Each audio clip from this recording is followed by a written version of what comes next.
Hey Megha, you can hear me? Yes, yes, I can hear you. My voice is clear?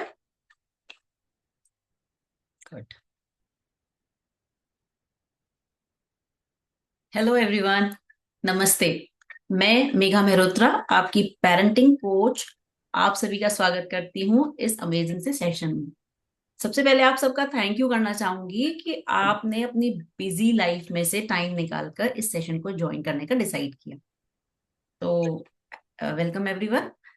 और आज का जो हमारा session है उसका टॉपिक है पेरेंटिंग एज अ टीम। और इस टॉपिक पे डिटेल में बात करने के लिए हमारे साथ हैं हमारी प्यारी सी गेस्ट दिया वरवानी। वेलकम दिया।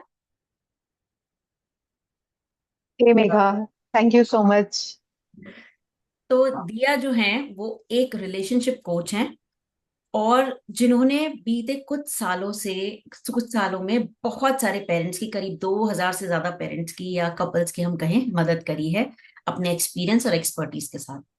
तो आज हम इनसे इसी टॉपिक में डिटेल में बात करेंगे और जानेंगे कि जो हमारे जो कपल्स हैं या जो पेरेंट्स हैं उनमें पेरेंटिंग को जब हम लेकर आते हैं तो उसमें क्या क्या चैलेंजेस आते हैं और उनको कैसे सॉर्ट आउट किया जा सकता है। तो वेलकम दिया। और Thank you again, Megha.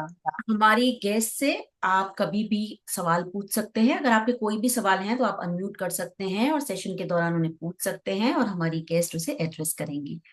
तो सेशन में आगे जाते हैं। और हमारे पास क्या होता है ना दिया, हम बहुत सारे पेरेंट्स से जब मिलते हैं तो उनके बहुत सारे क्वेश्चंस रहते हैं। तो हम वही क्वेश्चंस कोशिश करते हैं इस सेशन में पूछें और उनके आंसर्स लें ताकि बाकी पेरेंट्स की हेल्प हो सके। तो सेशन में सबसे पहले हम आगे बढ़ेंगे और जानेंगे कि ये जो रिलेशनशिप कोच है ये बनने के लिए आपको किस चीज ने इंस्पायर किया। Thank you for asking this, Megha. The inspiration is the जो मेरा mess था मेरी life का. That is my message today. So I had passed through a lot of trauma in my life. मतलब emotional trauma था बहुत सारा. Husband के साथ नहीं बन रही थी, बहुत प्रॉब्लम्स थे एंड जब मैंने डिसाइड किया कि मुझे कंटिन्यू नहीं करना है, तब मेरा बेटा बहुत छोटा था और हमारे बीच में जब रिफ्ट्स होती थी तो सारा का सारा डायरेक्ट और इनडायरेक्ट इम्पैक्ट उसी पर पड़ता था। तो बहुत बुरा लगता था देखकर। ऐसे काफी सालों तक चला। सो एक बार मुझे ऐसे लगा कि अगर डिसाइड करना था कि नहीं रहना है तो it was better long back I would have decided कि मुझे नहीं रहना है इस रिलेशनशिप में। मैं क्यों हूं अभी तक, और अगर हूं तो मैं क्यों ना इस रिलेशनशिप को बेहतर बनाऊं ताकि मेरा बच्चा अच्छे एनवायरमेंट में रहे। ताकि क्योंकि बीइंग मदर मैं 24 आवर्स उसके साथ थी, तो मुझे ऐसे लगता था कि मेरा पूरा गुस्सा फ्रस्ट्रेशन उसी पर निकलता है, उसी पे प्रॉब्लम्स होते हैं। तो मेरा उसके साथ भी जो रिलेशनशिप है ना वो बहुत बिटर हो गया था। तो इस चक्कर में एक बार सेल्फ डेवलपमेंट रूम में एंट्री की तो ऐसे लगा कि ओ माय गॉड, प्रॉब्लम तो मुझे में है। So there was ideally no problem outside.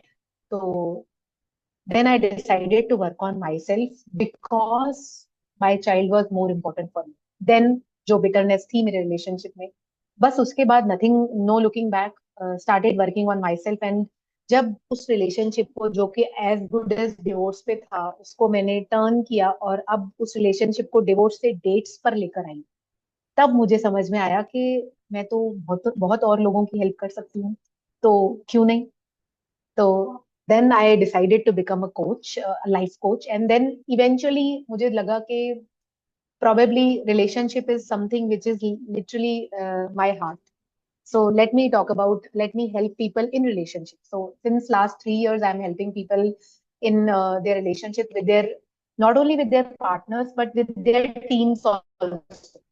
तो आई हैव, मेरे पास कुछ लोग हैं, कुछ फ्रेंड्स हैं जो अपने टीनेजर्स के लिए मेरे साथ कंसल्ट करते हैं कि उनके साथ मुझे रिलेशनशिप बेटर बनाना। तो बच्चे हमारी लाइफलाइन है, तो दैट्स इट। वंडरफुल वंडरफुल दिया, मतलब बिल्कुल आपने सही कहा कि जो हम लोग आगे बढ़े हैं और दूसरों की मदद कर रहे हैं ना कहीं वो चीज हम लोग सफर कर चुके हैं और उससे हमने ओवरकम किया है। और इसीलिए हम कोशिश कर रहे हैं कि हम लोगों की मदद करें। तो वंडरफुल, आपका बहुत ही अच्छा आंसर रहा और काफी टचिंग था। कि देखिए बहुत कम लोग जानते सब कुछ है, लेकिन अवेयरनेस कम होती है। तो आपने अपने ऊपर बहुत अच्छा काम किया और जिस तरह से आप लोगों की मदद कर रही हैं वो भी इनक्रेडिबल है। तो बहुत अच्छा लगा आपसे बात करके इस टॉपिक पे कि आपको कैसे इंस्पायर, बहुत अच्छा। तो आगे अगर जैसे आप बात करें, जैसे आपने बताया कि आपने अपने आप को ढूंढा और पता किया कि भाई इसका इम्पैक्ट बच्चों पे हो रहा है। तो अगर हम बात करें कि जो रिलेशनशिप है उनकी जो क्वालिटी होती है, उनका सच में बच्चों पे इम्पैक्ट पड़ता है और किस तरह से पड़ता है, इसके बारे में आप थोड़ा बता पाएंगे?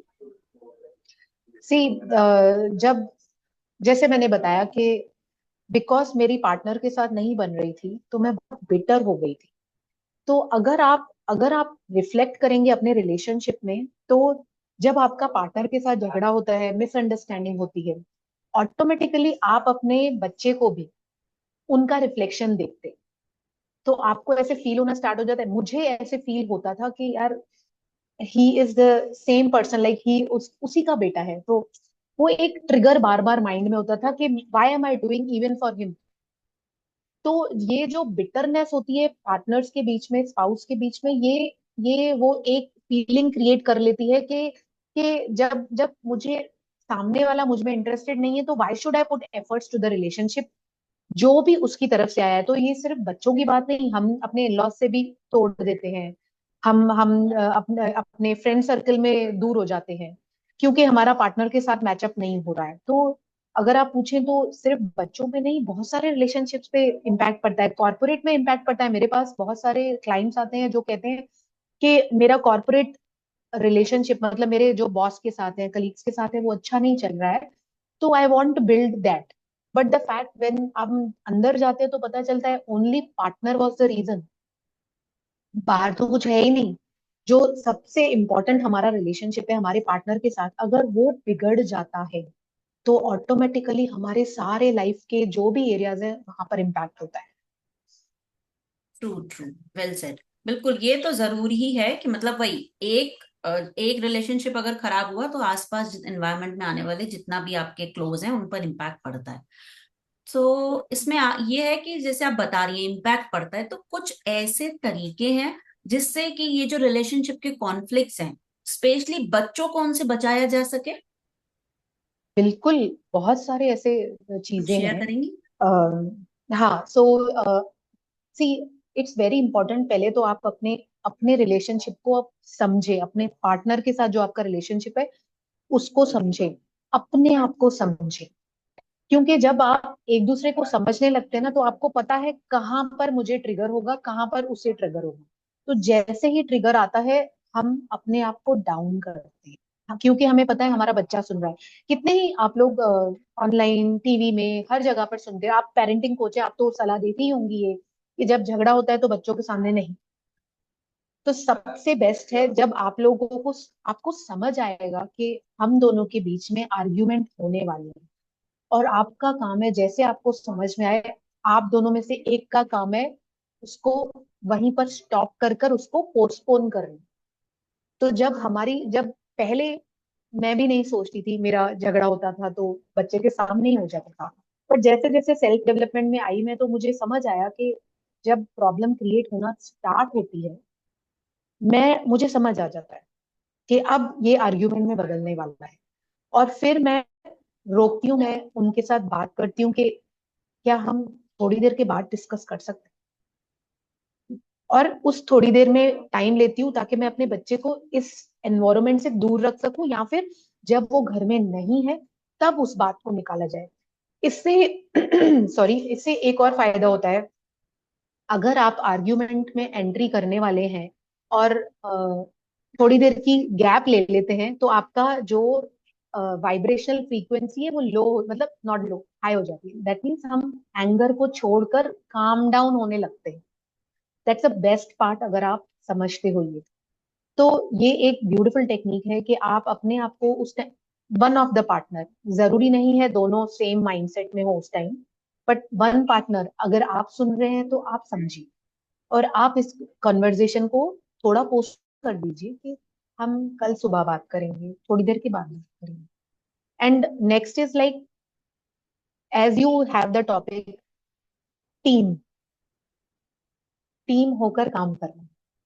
अगर मैं ना कह रही हूँ तो बाय डिफॉल्ट जब मैं ना कह रही हूँ तो उसे भी ना ही कहनी। यू कैन कन्विंस मी, आप मेरे हस्बैंड हैं, मेरी बात सुन लेते हैं अभी और फिर पीछे से मेरे साथ बात करते हैं कि कल आपने ये कहा था, बट मैं इसके साथ सेटिस्फाइड नहीं हूँ। तो can we work out a solution जो दोनों को सेट हो।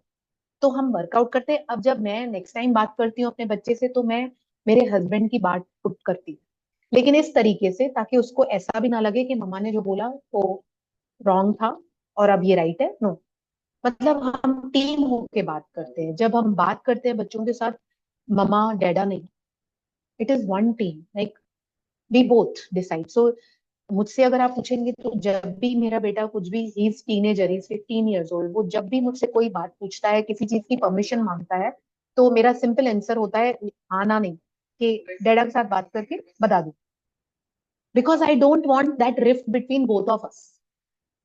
अब वो मुझे बोलता है आप डैडा के साथ बात करोगे तो वो ना ही होगा, जरूरी नहीं। तो please let's wait till the time मैं आपके डैड से बात करूं, उसके बाद हम, और हम एक दूसरे के साथ डिस्कस करते हैं वो बात, फिर अपने बच्चे पर वो बात उसको पहुंचाते हैं जो उसके लिए ठीक है, हम दोनों भी अग्रीमेंट में हैं। ट्रू ट्रू, बिल्कुल सही कहा आपने। और ये जो आप जो ट्रिक बता रही है ना, ये सुनने में हो सकता है बहुत सारे लोगों को लगे यार ये तो बहुत ही मतलब फैशनेबल लग रही है, कौन करता है।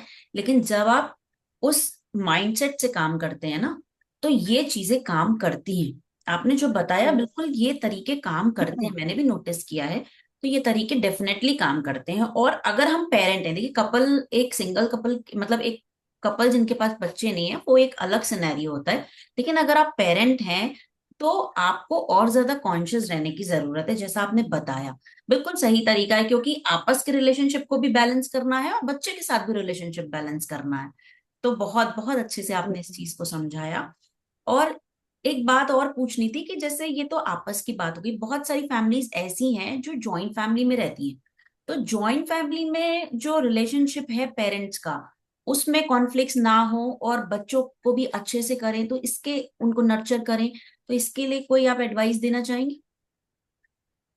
See, मैं मानती हूँ कि आई डोंट नो कितने लोग अग्री करेंगे, बट मैं मानती हूँ कि भले आप जॉइंट फैमिली में रहते हैं बट बच्चा आप दोनों का है। सो मेरे घर में भी रिफ्ट होता था। मेरे सास ससुर जब भी मैं, मेरे साथ नहीं रहते बट जहाँ मैं, वो रहते हैं अलग जगह पे, तो मैं बैंगलोर में हूँ, वो मुंबई में है, तो जब भी हम जाते हैं तो ऑफ कोर्स बच्चा साथ में होता है। एंड क्योंकि दादा दादी हैं तो बहुत ज्यादा प्यार लाड करते हैं, बट मैं लाड प्यार से नहीं पाला मैंने उसको। I am very very practical mother. मैंने उसको, हम इवन माई हस्बैंड, हम दोनों ही बहुत प्रैक्टिकल है। हमने बच्चे को ऐसे बिगाड़ा नहीं है कि तुम जो करो ठीक है। वहां पर उसको वैसा एनवायरमेंट मिलता है। तो मैं उनसे रिक्वेस्ट करती हूँ, मैं बात करती हूँ, सी कम्युनिकेशन इज द की। मैं उनके साथ बात करती हूँ कि इस चीज में अगर आप ना पड़े तो दैट विल बी बेस्ट। गुस्सा नहीं, झगड़ा नहीं, प्रॉब्लम क्रिएशन नहीं, it's like just a request from my side कि उनको मैं बोलती हूँ कि अगर आप इस चीज के बारे में ना उसके साथ बात ना करें, ये मैं हैंडल कर लूंगी, या फिर मेरे हस्बैंड, हम दोनों हैंडल कर लेंगे। आपको बाकी जो भी करना है कोई इशू नहीं, लेकिन अगर वो परमिशन मांगने आता है किसी चीज की तो आप हाँ ना नहीं करें, क्योंकि वो आपके, आप नहीं जानते पीछे उसका क्या पूरा, व्हाट इज द सिनेरियो। तो जब आप नहीं जानते और आप हाँ बोल देंगे तो बच्चे का माइंडसेट खराब हो जाएगा। तो छोटे बच्चे जनरली बोल देते हैं दादा दादी तो मना नहीं करते, आप क्यों। In a job please take that, understand what the, बच्चा आप दोनों का है और आप दोनों की ही responsibility, you have to manage. अच्छा, पेरेंट्स भी मेरी रिस्पॉन्सिबिलिटी है, पेरेंट्स भी मेरी ही रिस्पॉन्सिबिलिटी है। तो मेरा काम है दोनों के साथ मैनेज करना। मैं ऐसा नहीं बोल सकती कि बिकॉज मेरे पेरेंट्स है मुझे उन्हीं की सुननी है, या फिर मेरा बच्चा है मुझे सिर्फ उसकी सुननी है। No, you have to manage दोनों sides. True true, very true. मतलब वही, इसमें मेन जो रोल है वो कम्युनिकेशन का है, जैसा आपने बताया कि कम्युनिकेट करना बहुत जरूरी है। बहुत बार कम्युनिकेशन, हम यस। हाथ पैर छोड़ देते हैं, यस। मतलब कि हम कहें क्या कहें या फिर कॉन्फ्लिक्ट्स में पड़ जाते हैं। तो वो उससे बचना है, कम्युनिकेशन जो है ना वो हमें बेहतर करना है और उसको ट्राई करते रहना है। ऐसा आप ट्राई करिए बात करने का, अगर आप ज्वाइंट फैमिली में हैं तो जो दूसरे इन लॉज हैं उनसे बात जरूर करिए, अपनी बात रखिए।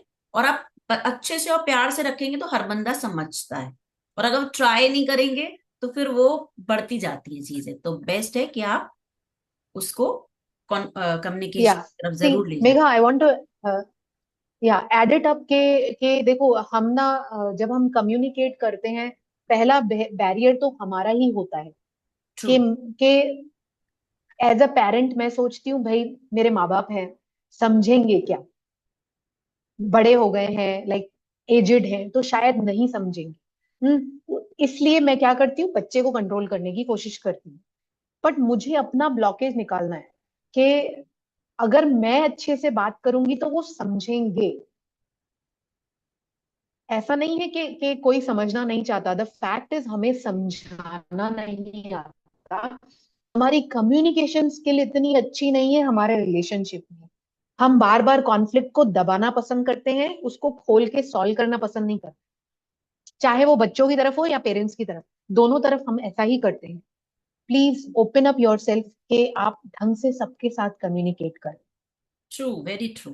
ये बिल्कुल सही है, क्योंकि हम लोग वही जो आपने कहा ना कि हम करना नहीं चाहते, हमें लगता है वो समझेंगे नहीं, ऐसा नहीं है। ट्राई जरूर करना है हर चीज, चाहे वो बच्चों का केस हो या किसी एडल्ट के साथ आपका रिलेशनशिप हो। आप ट्राई नहीं करेंगे तो पता कैसे चलेगा? बिना ट्राई करे ही आप जजमेंटल मत बनिए राइट, या इस केस। तो और हम्म बहुत बार ना जो पेरेंट्स के बीच जो कॉन्फ्लिक्ट्स होते हैं ज्यादातर फैमिलीज में, वो एक बहुत कॉमन इशू आता है कि फाइनेंशियल स्ट्रेस बहुत होता है। और स्पेशली वो तब होता है कि जब बच्चों की अपब्रिंगिंग करनी होती है, उनके खर्चे होते हैं। तो इसको पेरेंट्स कैसे मैनेज कर सकते हैं, इसके लिए कोई एडवाइस बताइए।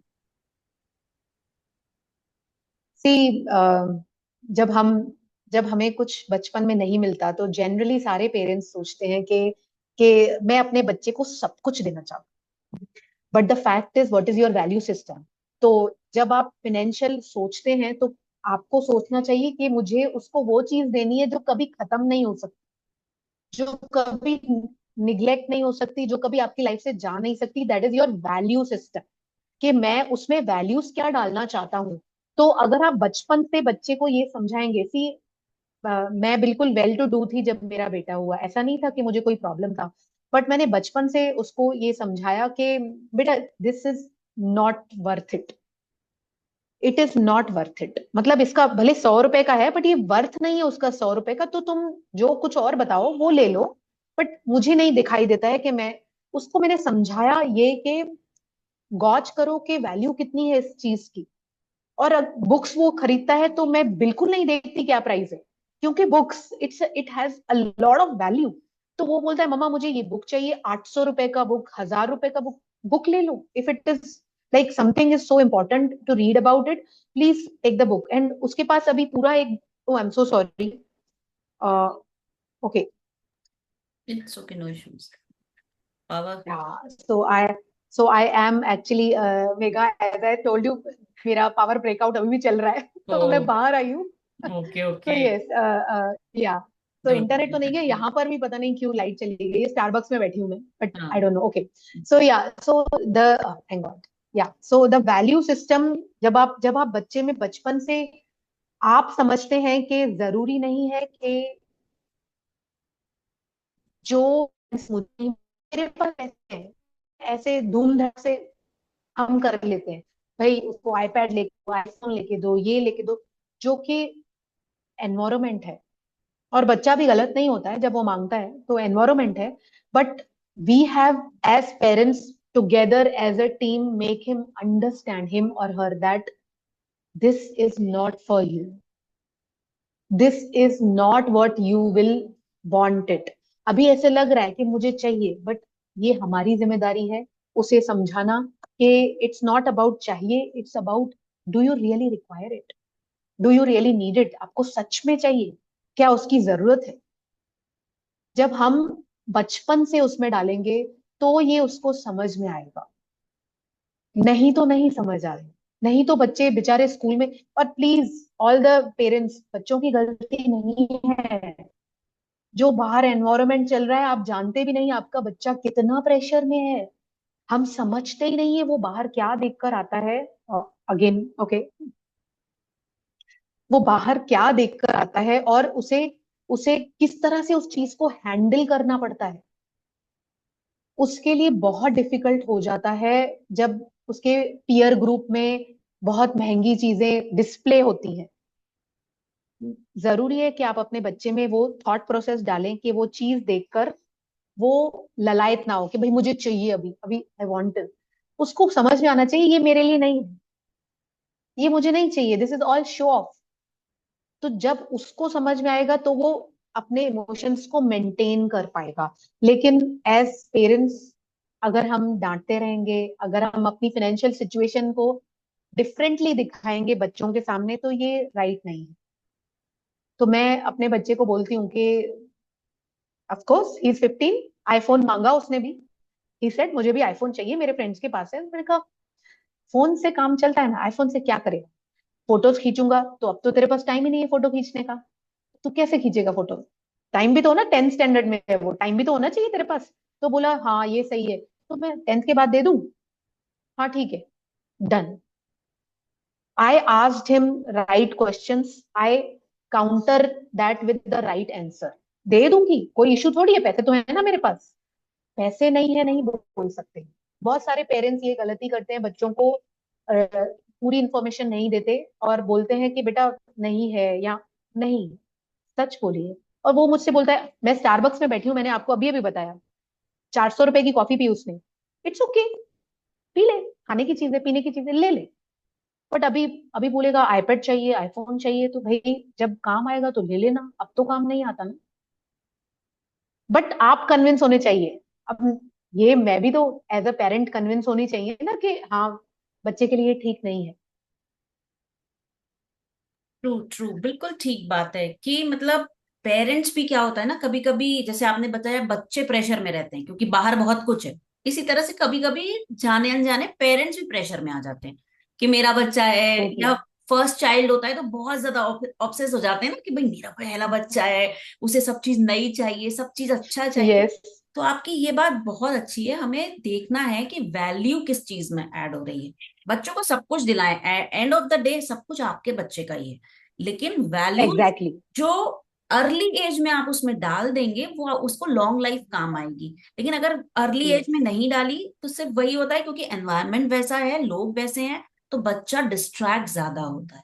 तो बहुत अच्छा यस। आपने बताया कि जो वैल्यूज हैं उन्हें डालना जरूरी है। वो अर्ली एज में बहुत अच्छा काम करती है, उनको जरूरी है, बहुत बढ़िया।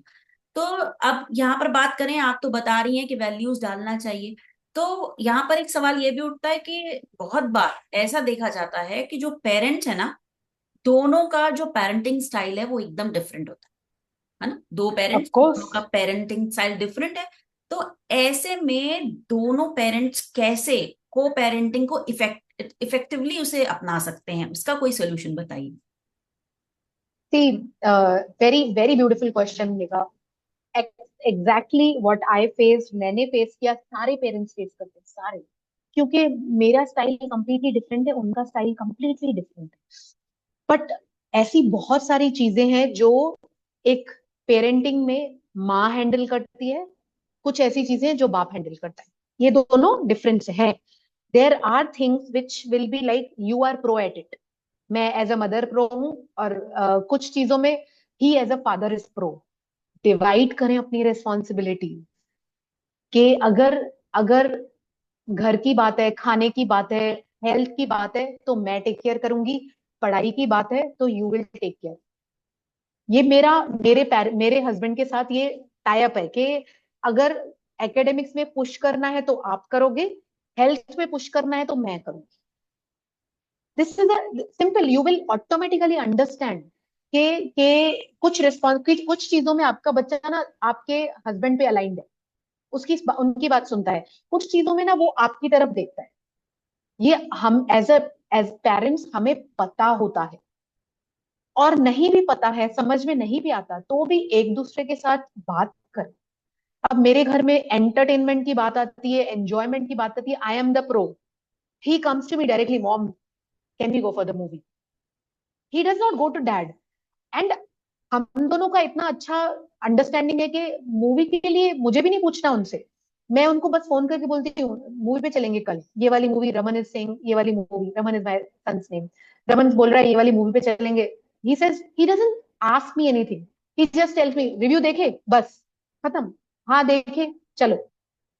And when it comes to academics, he talks a lot. मेरे हस्बैंड मेरे बेटे के साथ बहुत, 10th में है, teenagers are not, so they, उनका डिस्ट्रैक्शंस बहुत है. तो वो एक एक घंटा उसके साथ बैठ के बात करते हैं. कुछ चीजें मुझे ऐसे लगती हैं कि नहीं बोलनी चाहिए थी, बट मैं बीच में बात नहीं कर, क्योंकि ये मेरा मेरा काम नहीं. फिर मेरा बेटा कंप्लेन लेकर आता है, डैडा ऐसे बोल रहे थे मुझे ऐसे. तो मैं उसको बोलती हूँ तू थोड़ा समझने की कोशिश कर ना क्या बोल रहे. जबकि मैं फ्रैंकली बोलती हूँ मुझे समझ नहीं आती वो बात, but I don't disregard my part. पीछे से I go and tell him, can you just change the language only in this point, क्योंकि उसको अच्छा नहीं लग रहा. सिर्फ आप ये वाली, उसके सामने नहीं बोलती मैं.